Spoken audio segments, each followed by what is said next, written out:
Chairman Stacey Mobley, please present the Speaker, Mr. Chadwick BoseMan. Let's do this. Mr. President, I have the honor to present Mr. Chadwick Aaron BoseMan to receive at your hand the honorary degree of Doctor of Humane Letters.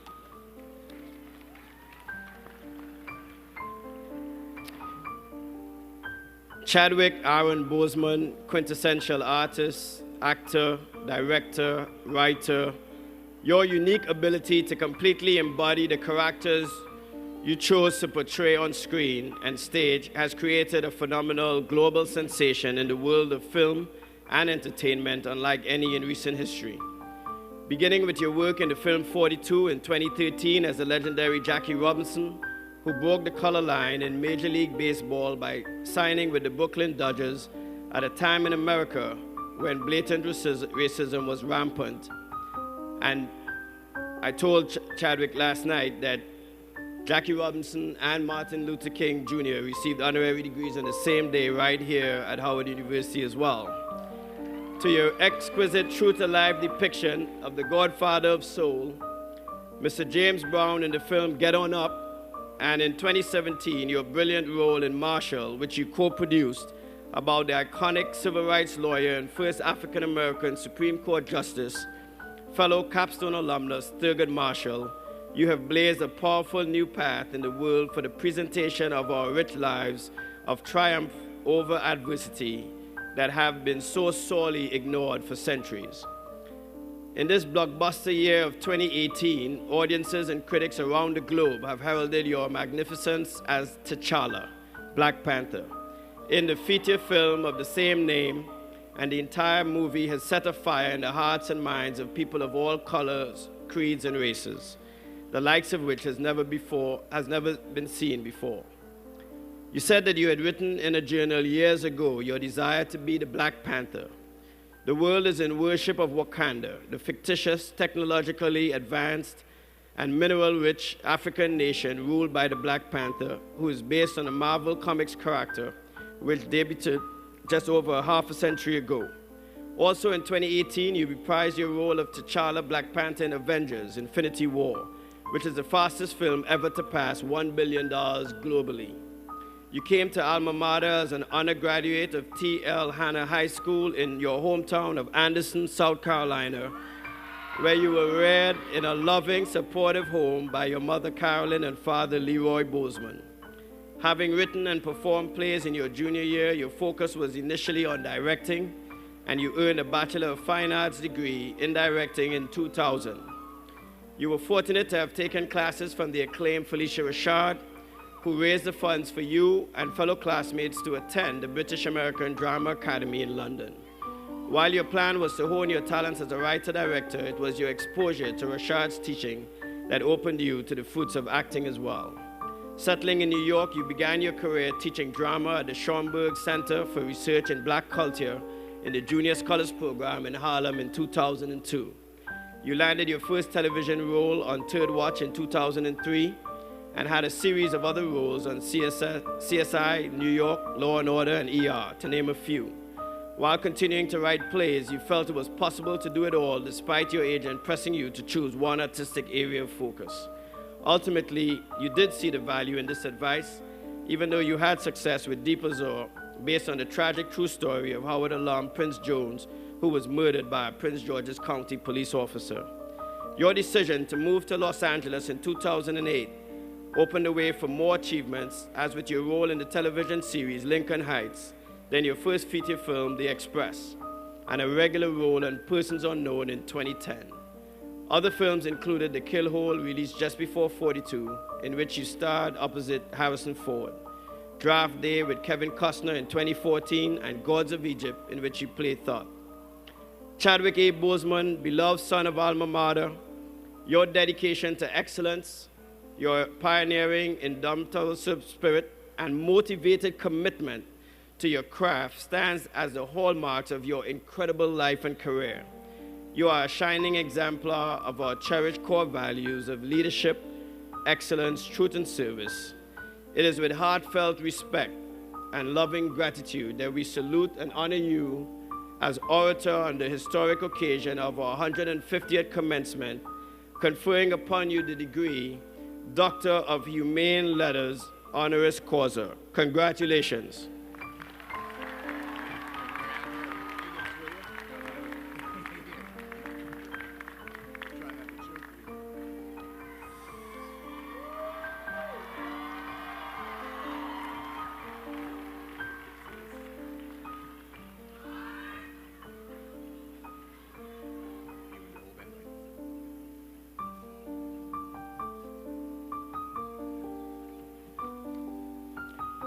Ladies and gentlemen, I have the distinct honor to present to you our 2018 Commencement Convocation keynote speaker, Dr. Chadwick BoseMan. As you just heard, he is a true son of Howard, and Dr. BoseMan refined his extraordinary talents right here as an undergraduate student under the mentorship of many remarkable people who have passed through these halls. Dr. BoseMan possesses all of the qualities that we embodied. And even when the lights are turned off and there are no cameras, those qualities continue to shine brightly. And so it is for this reason I'm pleased to introduce the commencement orator, Dr. Chadwick BoseMan.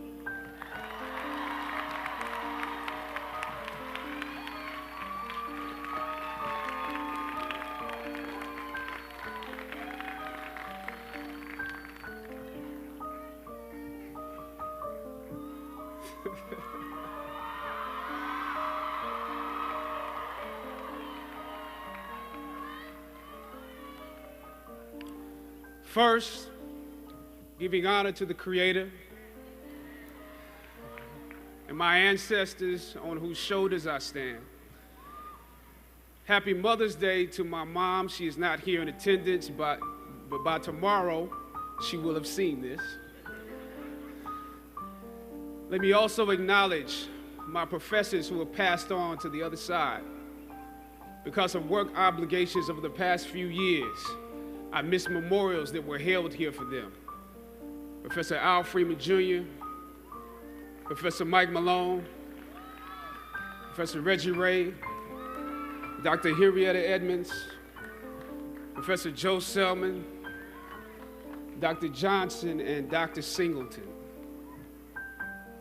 Professors and instructors that may be present: George Epstein, Tony Starnes, Denise Saunders, Professor Roberts Williams, and Professor Vera Katz. Your lessons continue to guide and enlighten me to this day. To President Wayne Frederick and the Board of Trustees, thank you for bringing me back here and giving me this distinguished award. It's overwhelming to be recognized amongst this year's other honorees. I can think of no better place to be right now after the Black Panther and Avengers campaigns than to return and participate in these graduation ceremonies with you. It is a great privilege, graduates, to address you on your day, a day marking one of the most important accomplishments of your life to date. This is a magical place, a place where the dynamics of positive and negative seem to exist in extremes. I remember walking across this yard on what seemed to be a random day, my head down, lost in my own world of issues, like many of you do daily. I'm almost at the center of the yard. I raised my head and Muhammad Ali was walking towards me. Time seemed to slow down as his eyes locked on mine and opened wide. He's raised his fist into a quintessential guard. I was game to play along with him, to act as if I was a worthy opponent. What an honor to be challenged by the GOAT, the greatest of all time, for a brief moment. His face was as serious as if I were Frazier in the Thriller in Manila. His movements were flashes of a past greater than I can imagine. His security let the joke play along for a second before they ushered him away and I walked away floating like a butterfly. I walked away amused at him, amused at myself, amused at life for this moment that almost no one would ever believe. I walked away light, ready to take on the world. That is the magic of this place. Almost anything can happen here. Ain't you?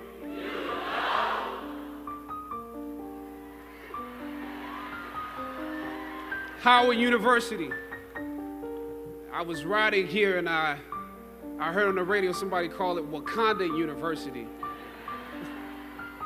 But it has many names, the Mecca, the Hilltop. It only takes 1 hour, one tour of the physical campus to understand why we call it the Hilltop. Every day is leg day here. That's why some of you have cars. During my junior and senior years, I lived in a house off campus at Bryant Street. For those of you, that's right, Bryant Street. For those of you who don't know what that means, that's at the bottom of the hill where the incline gets real. Almost every day I would walk the full length of the hill to Fine Arts where most of my classes were, carrying all of my books, because once you walk that far on foot, you're not walking back home until it's time to go home for good. But beyond the physical campus, the Hilltop represents the culmination of the intellectual and spiritual journey you have undergone while you were here. You have been climbing this academic slope for at least 3 or 4 years, for some of you, maybe even a little bit more. Throughout ancient times, institutions of learning have been built on top of hills to convey that great struggle is required to achieve degrees of enlightenment. Each of you had your own unique difficulties with the hill. For some of you, the challenge was actually academics. When you hear the words magna cum laude, you know that's not you. That's not you. You worked hard, you did your best, but you didn't make A's or B's, sometimes C's. You never made the dean's list, but that's okay. You're here on top of the hill.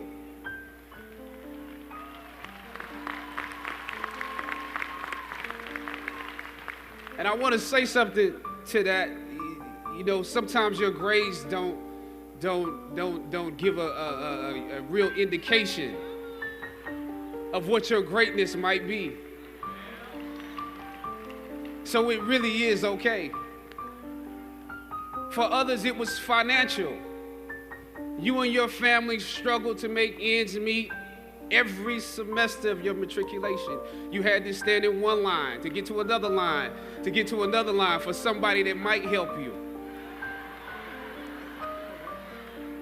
You had to work an extra job or two, but you're here. For a lot of you, not all, but a lot of you, your hardest struggle was social. Some of you never fit in. You were never as cool and as popular as you wanted to be, and it bothers you. So your social struggles here became psychological. Even though you made it up the hill, you carry the baggage of rejection with you, but you're here. Or some of you went through something traumatic. You made it to the top of the hill, but not without scars and bruises. Some of you fit in too much. You were on the yard rapping on your frat block when you were supposed to be in class. Or you got caught up in the DC party life. I know how that is. I mean, we're right here in the midst of the city. Sometimes you forgot you were in school. You probably could have graduated with honors, but instead you were getting an oh yeah degree today. Oh yeah, I have class. Oh yeah, I have that paper due. Oh yeah, I have a final. You were literally too cool for school. You waited until the last minute to do your best work, and it's a wonder that you made it up the hill at all, because you carry the baggage of too much acceptance. Most of you graduating here today struggled against one or more of the impediments or obstacles I mentioned in order to reach this hilltop. When completing a long climb, one first experiences dizziness, disorientation, and shortness of breath due to the high altitude. But once you become accustomed to the climb, your mind opens up to the tranquility of the triumph. Oftentimes, the mind is flooded with realizations that were for some reason harder to come to when you were at a lower elevation. At this moment, most of you need some realizations because right now you have some big decisions to make. Right now, I urge you, in your breath, in your eyes, in your consciousness, invest in the importance of this moment and cherish it. I know some of you might have partied last night. You should celebrate, but this moment is also part of that celebration. So savor the taste of your triumphs today. Don't just swallow the moment whole without digesting what has actually happened here. Look down over what you conquered and appreciate what God has brought you through.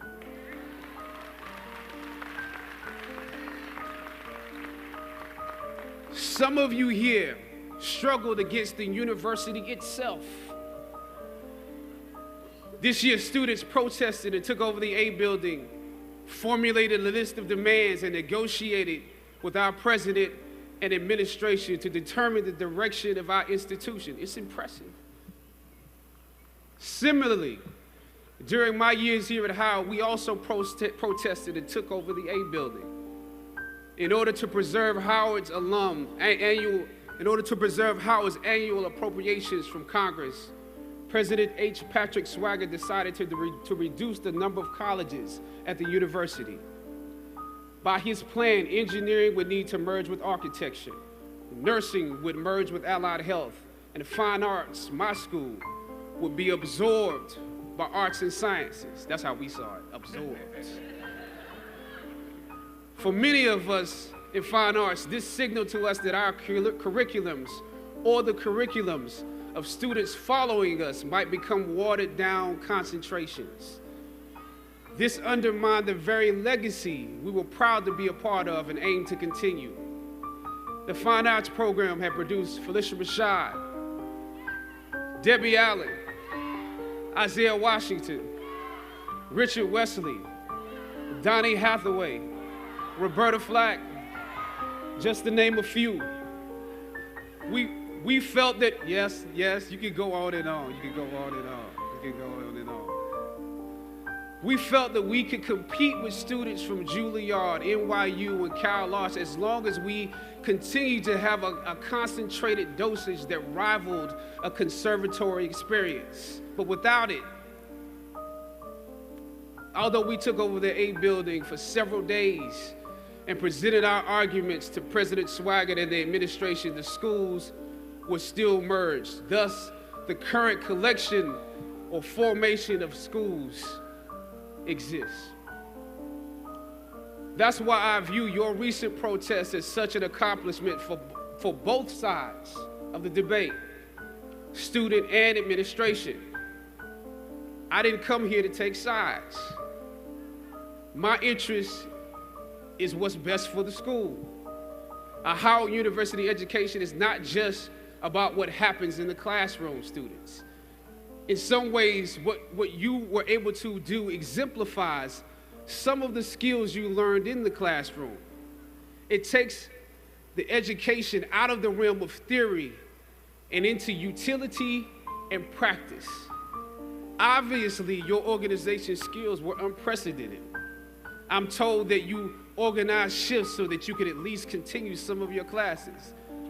We missed all our classes when we were in the A building. And I'm told that through donations, there was always an ample helping of food. I probably ate a slice of pizza during the entirety of our 3-day protest. So your organization and planning was impeccable. You received the majority of your demands, making a significant impact on those who came after you.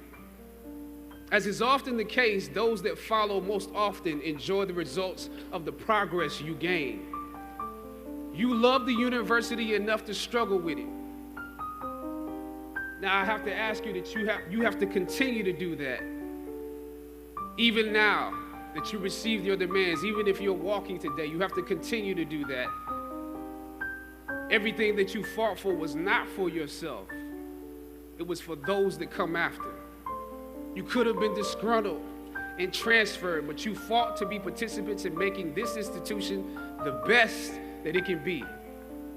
But I must also applaud President Wayne Frederick and the administration for listening to the students.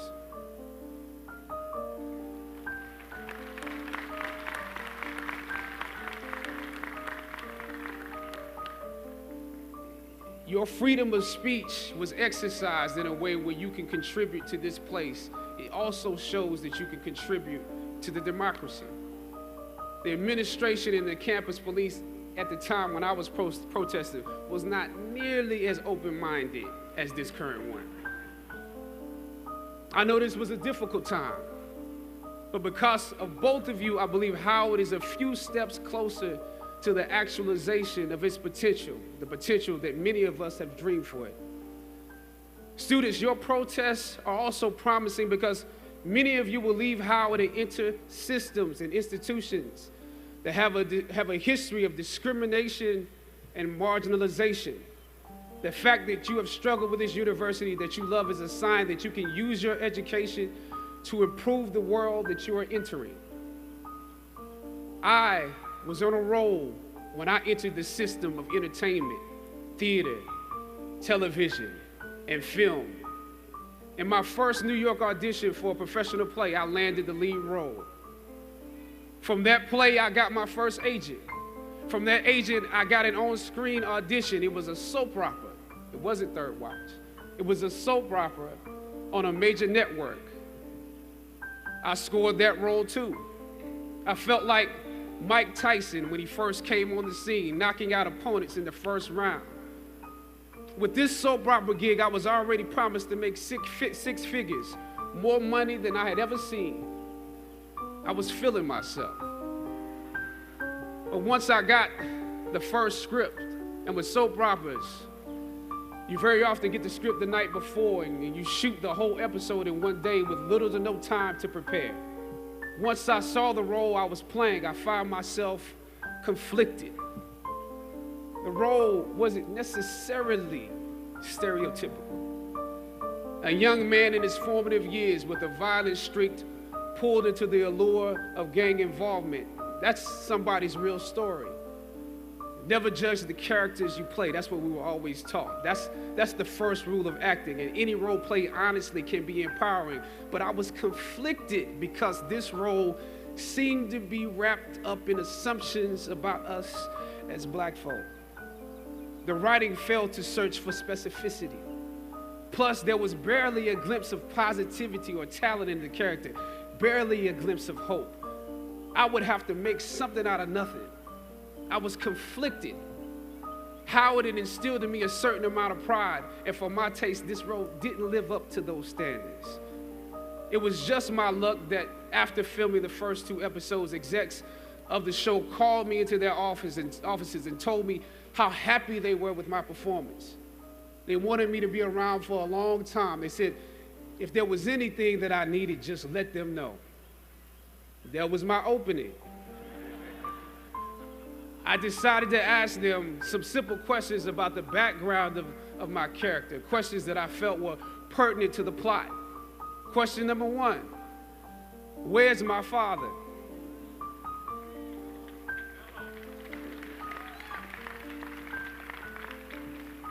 The exec answered, well, he left when you were younger. Of course. Okay. Question number 2. In this script, it alluded to my mother not being equipped to operate as a good parent. So why exactly would my little brother and I have to go into foster care? Matter of factly, he answered, well, of course, she's on heroin. that could be real, I guess. But I didn't want to assume that's what it was. If we're around here assuming that the black characters in the show are criminals on drugs and deadbeat parents, then that would probably be stereotypical, wouldn't it? That word stereotypical lingered. One of the execs pulled out my resume and began studying it. The other exec wore a smile, trying to live up to what they had promised me only a few moments before. If there's anything you need, just let us know. She said, as you have seen, things move really fast around here. But we are more than happy to connect you with the writers if you have suggestions. Yeah, I said, that would be great. I said, because I'm just trying to do my homework on this. I didn't know if you guys had decided on all the facts, but maybe there's some things we could come up with, some talent or gift that we could build. Maybe he's really good at math or something. He has to be active. I'm doing my best not to play this character like a victim. So you went to Howard University, huh? The exec holding my resume interrupted, peeking over the pages. Yes, I said proudly. He slid my resume back in his desk and said, thank you for your concerns. We'll be watching you. I left the office. I shot the episode I had come in to shoot on that day. Probably the best one I did out of the 3 because I got what was bothering me off my chest. I was let go from that job on the next day. A phone call from my agent. They decided to go another way. The questions that I asked set the producers on guard and perhaps paved the way for a less stereotypical portrayal for the black actor that stepped into the role after me. As the scripture says, I planted the seed and Apollos watered it. But God kept growing. God kept it growing. Yet and still, when you invest in a seed, watching it grow without you, that is a bitter pill to swallow. A bitter pill. Anybody that's ever been fired knows what I'm talking about. Even if you really don't want the job, when they let you go, it's like any breakup. You act like you don't care. I didn't need that damn job anyway. I didn't need them. But when you have those moments alone, you start to wonder if there was a better way to handle it. And if you could have handled it better, maybe you could help your family. And then before you know it, you're broke. And you find yourself scraping together change just so you can ride the subway so that you can get the next job. And maybe if you could book something else, that would eclipse the feeling of doubt that's building. But it seems like you can't pay them to hire you now. My agents at the time told me it might be a while before I got a job acting on screen again. But that was fine because I never wanted to act in the first place. And I definitely didn't want to be caught dead going after a fake Hollywood pipe dream. I'm more of a writer-director anyway, so forget their stories. I can tell my own stories. But am I actually blackballed? We're hesitant about sending you out to some people right now because there is a stigma that you're difficult. As conflicted as I was before I lost the job, as adamant as I was about the need to speak truth to power, I found myself even more conflicted afterwards. I stand here today knowing that my Howard University education prepared me to play Jackie Robinson, James Brown, Thurgood Marshall, and T'Challa. But what do you do when the principles and standards that were instilled in you here at Howard close the doors in front of you? Sometimes you need to get knocked down before you can really figure out what your fight is and how you need to fight it. At some point, my mind reverted back to my experiences here, to the professors that challenged me and struggled against me. Professor Roberts Williams, Doc Singleton, George Epstein, to name a few, the ones that would fail you out of the goodness of their hearts.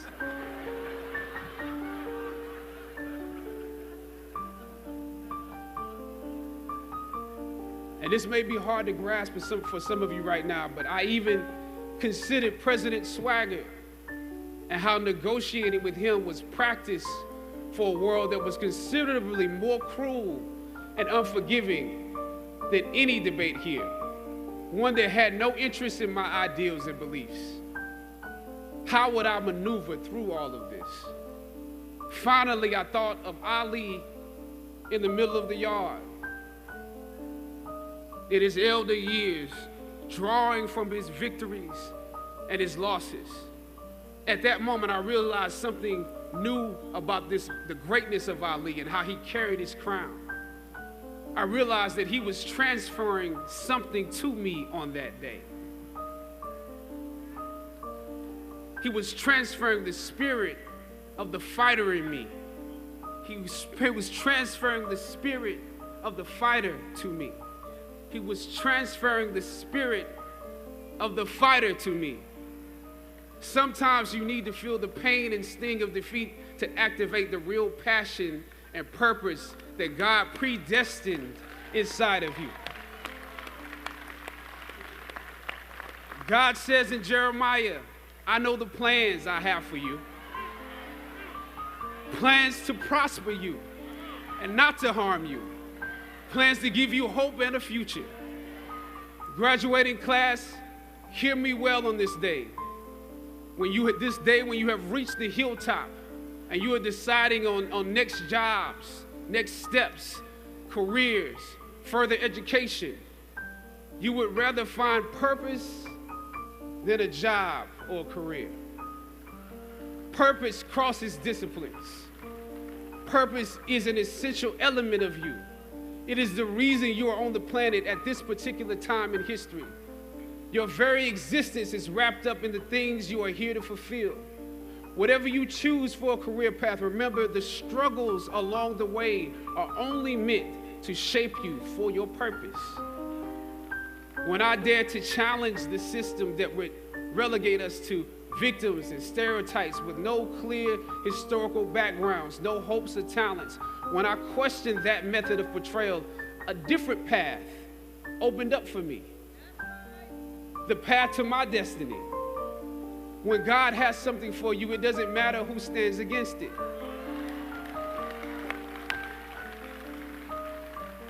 God will move someone that's holding you back away from a door and put someone there who will open it for you. If it's meant for you,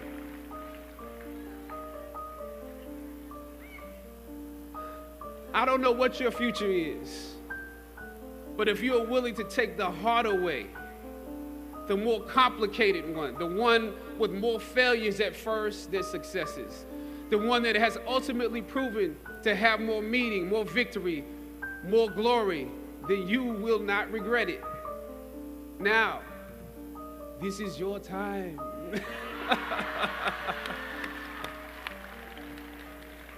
The light of new realization shines on you today. Howard's legacy is not wrapped up in the money that you will make, but the challenges that you choose to confront. As you commit to your past, press on with pride and press on with purpose. God bless you. I love you, Howard. Howard forever.